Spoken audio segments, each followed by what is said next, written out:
என்னது சடவுனா? டேய் டேய் எனக்கு உன் ஃபோன் தாடா. ஓடி போயிரு. என் போன்ல அது 20 இருக்கு. நானே கடுப்புல இருக்கேன்.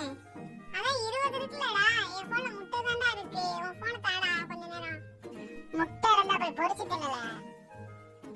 செல்வி செல்வி இங்க வா. என்னங்க? எப்படியும் காலைல இட்லி தான் வைப்பேன். 4 இட்லி 4 வகை சட்னி போய் எடுத்துட்டு வா. இன்னைக்கு கரண்ட் இல்ல. மிக்ஸி ஒர்க் ஆகாது. ஆஹா கரண்ட் இல்லையா? அப்பனா என்னால சின்ன பார்க்க முடியாதா? இந்த ரெண்டு பிள்ளைங்களும் சேர்ந்து இவரை எப்படி கெடுத்து வச்சிருக்காங்க? ஏங்க இதெல்லாம் வெளியே சொன்னா அசிங்கங்க. அட என்னமா நீ? என் தலைவன் சின்சன் கண்ணியானு பாக்குறேன். நீனு பாரு செல்வி, நல்லா இருக்கும். அப்ப எல்லா வீட்டு வேலையும் நீங்க பாக்குறீங்களா? ஹலோ, என்ன துபாயா? இந்த வீட்ல யாரும் ஒரு வேலை பார்க்க மாட்டாங்க. எல்லா வேலையும் நானே செய்ய வேண்டியதா இருக்கு. என்னம்மா இப்படி சொல்றீங்க? காலையில இருந்து வீடு பெருக்கி கொடுத்தேன். அந்த ஒரு வேலை பார்த்தா மட்டும் போதுமாடி? இந்த ஒரு வேலை பண்றதுக்கே எனக்கு அவ்வா உசுரே போகுது.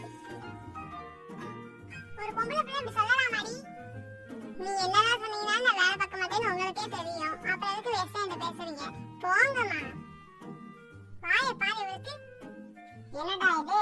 காலைல போய் ஒரு மணி நேரம் தான் ஆகுதா? என்னடா இது? கரண்ட் போனா மட்டும் டைமே விட மாட்டேது. அப்பா என் போன்ல சார்ஜே இல்லப்பா. ஏன்பா ஆன்லைன் கிளாஸ் அட்டெண்ட் பண்ணணுமா? அதெல்லாம் இல்லப்பா. நான் ஃப்ரீ ஃபயர் விளையாடலாம் தான் கேட்டேன். எவ்வளவு அடிச்சாலும் திருந்த மாட்டியாடா? அப்பா இந்த கரண்ட் வேற இல்ல. எனக்கு ரொம்ப வேர்த்து ஊத்துது. கரண்ட் போனா வேர்த்து ஊத்ததான் செய்யும். அப்பா மிகப்பெரிய கண்டுபிடிப்புப்பா. கரண்ட் கூட மாசத்துல ஒரு ஆஃப் பண்ணி வைக்கிறேன்டா. அதே மாதிரி உங்க வாயை ஆஃப் பண்ணி வைக்கிறேன்டா. அட போங்கப்பா, நான் போய் வெளியே போய் நிக்க போறேன். நானும் போறேன்ப்பா. இந்த கரண்ட் போனாலும் ஆளுக்கால எல்லாரும் போர் அடிக்க ஆரம்பிச்சாங்கப்பா. இப்பதான் கரண்ட் வருமா?